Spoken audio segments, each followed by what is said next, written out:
Ladies and gentlemen, are you ready?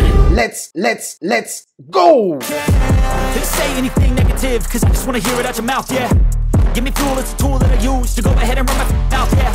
I take shots, I take loss, I make shots, I miss lots. That's how you get big box, you get yachts, you swing lots and pop off a big shot. Hello, bienvenue sur C0, CZ pour te servir. N'oublie pas évidemment de t'inscrire sur cette chaîne YouTube pour soutenir la chaîne et évidemment d'activer les cloches de notification afin de recevoir toutes mes nouvelles vidéos en notification ainsi que mes lives interactifs où tu es le héros. Alors le sujet du jour, comme tu l'as vu, Luna V2, et oui, mais c'est pas sur Luna V2 en réalité qu'on va se focaliser dans cet épisode, mais c'est globalement sur les impacts. Et ça c'est très important, car on commence à voir de véritables impacts, et tu imagines bien que ce sont des impacts plutôt négatifs sur le coup. Et les impacts de toute cette histoire de Luna, l'effondrement de Luna, de l'UST, mais également ensuite de relancer un Luna V2 qui évidemment n'a pas marché, ça impacte malheureusement l'ensemble de l'univers des crypto-monnaies, mais de façon assez flippante, il faut avouer. Si on prend le SP500, vous avez vu que depuis une semaine, ils avaient fait une belle petite remontée, plus de 10%, ce qui est quand même assez fou. Du côté du dollar, la petite baisse qu'il y a eu s'est atténuée, donc depuis une semaine, c'est plutôt relativement stable. Et l'or remonte légèrement, mais on va dire quand même que ça reste léger. Donc c'était plutôt une semaine au final plutôt favorable aux crypto-monnaies. Et oui, en effet, le Bitcoin depuis pas mal de temps maintenant, hein, on l'a constaté dans les différentes vidéos qu'on a fait, si tu suis la chaîne bien évidemment, qui suit en général plus ou moins bien le SP500. Sauf que là, bah ça y est, ça décroche totalement, le Bitcoin ne semble plus être en corrélation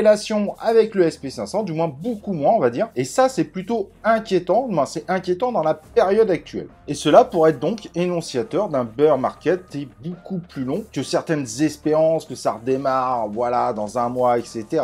Bah on pourrait finalement repartir sur quelque chose sur plusieurs années. Pourquoi? Parce que si on voit que le SP500 monte, et évidemment c'est les pros de la tech, je pense que tu es au courant, bah généralement les pros de la tech, la crypto-monnaie, il y a beaucoup de corrélation entre les deux, et là on a l'impression que le Bitcoin est en train de décrocher, et malgré une remontée du SP500 qui est quand même conséquente, 10% pour le SP500 c'est énorme, bah lui le Bitcoin il monte pas tout simplement. Alors il nous a fait un petit bond certes, comme vous pouvez le voir sur le graphe, mais il n'a pas monté significativement, d'ailleurs il a rechuté directement, et ce phénomène bah il s'inscrit depuis justement ce passage de l'effondrement de l'UST au passage du Luna V2, et au-delà de ça on parle quand même de 40 milliards qui sont partis en fumée, soyons clairs. Et donc on en arrive à un moment où on a l'impression que les acteurs de la tech ne veulent plus s'associer aux crypto-monnaies. Ça ne veut pas dire qu'ils n'auront pas de plan dans le futur, mais on voit réellement qu'il y a eu un impact. Le comportement du Bitcoin depuis justement cette histoire UST Luna V2,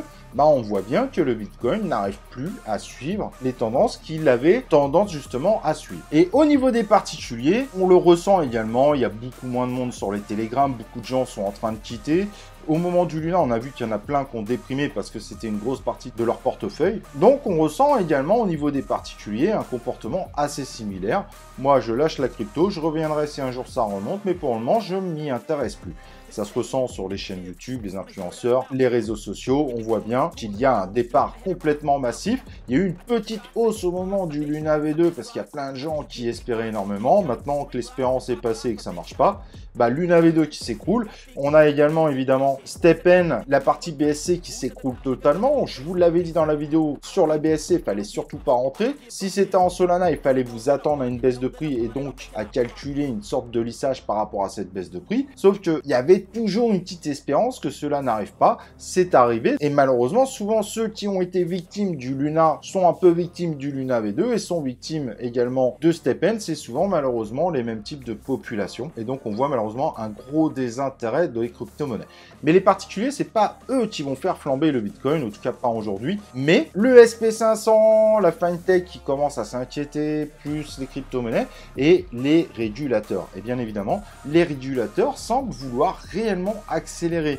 en Corée du Sud, ça va très très vite, c'est même très surprenant. Cette histoire du Terra a sérieusement infecté la Corée du Sud. On a même l'impression que le pays se sent un petit peu ciblé d'avoir autorisé un pseudo-scam. J'exagère, mais j'ai vraiment l'impression qu'ils le prennent extrêmement à cœur, sûrement pour l'image que pourrait dégager le pays en termes d'investissement. Et ça va très vite. Ils ont déjà convoqué les exchanges coréens, ils ont contacté une grosse partie de l'équipe de Terra Lab, ce qui en ressort a priori est très négatif. Et les régulateurs des autres pays commencent également à accélérer le pas. L'Angleterre vient d'annoncer tout simplement de lancer une consultation avec objectif d'aller relativement vite par rapport au séisme Luna, et où en gros dans cette consultation ils vont voir comment on peut faire pour qu'il n'y ait pas de risque systémique d'effondrement s'il y a un tel scénario qui arrive sur par exemple un autre stablecoin. On pourrait citer l'USDT qui serait très impactant, l'USDC également, voire peut-être un futur stablecoin algorithmique. Et ça, évidemment, c'est pas bon. Ça veut dire qu'il va y avoir une régulation violente et très forte pour que l'effondrement d'une des crypto-monnaies n'ait aucun impact au final sur les systèmes financiers globaux, que ce soit les banques, les institutions, les assurances, etc., etc. Et avec des discours également, évidemment, de la Commission européenne qui sont relativement négatifs envers les crypto-monnaies, le Trésor américain qui est pas très favorable actuellement, et ben on sent qu'on va avoir une batterie de régulations, des régulations qui pourraient même poser problème entre elles, parce que d'une puissance économique à une autre, on pourra avoir des règles complètement différentes, ce qui va compliquer violemment, évidemment, la tâche de la crypto-monnaie, et ce qui pourrait du coup amener les crypto-monnaies à un bear market très long, donc de plusieurs années. Mais évidemment, comme je vous l'ai dit, moi je pense qu'un jour ça se relèvera. Un Bitcoin à 30 000, c'est encore exceptionnel, alors là il est un peu en dessous, mais se retrouver avec un Bitcoin à 19 000, voire 8 000 sont des scénarios à clairement prendre en compte, c'est tout à fait possible. Et vu les systémiques que cela pourrait créer, imaginez le Salvador si le Bitcoin descendait à 9 000, qu'est-ce qui se passerait? Surtout qu'a priori, le Bitcoin a plutôt été bien adopté, c'est ça qui est assez marrant. Et donc aujourd'hui, en termes d'actualité pure, on a vraiment l'impression qu'il n'y a rien qui est fait pour faire monter les crypto-monnaies. Et puis l'ensemble des projets, je ne sais pas si vous avez vu les actualités, mais il n'y en a plus.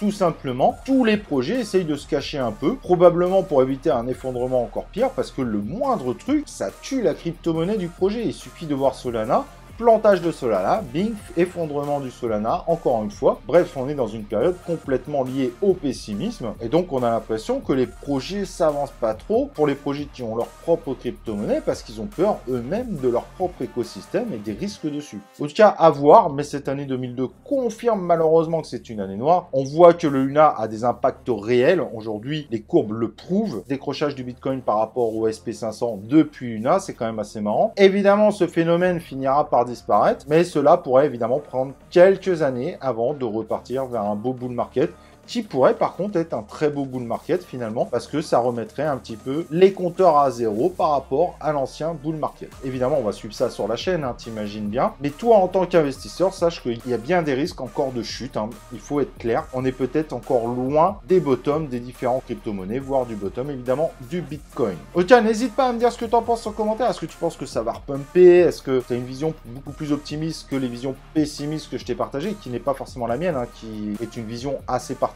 malheureusement. Parlons-en ensemble, bien évidemment. N'oublie pas le like sur la vidéo. Et nous, on se retrouve pour une prochaine vidéo, évidemment, de C0.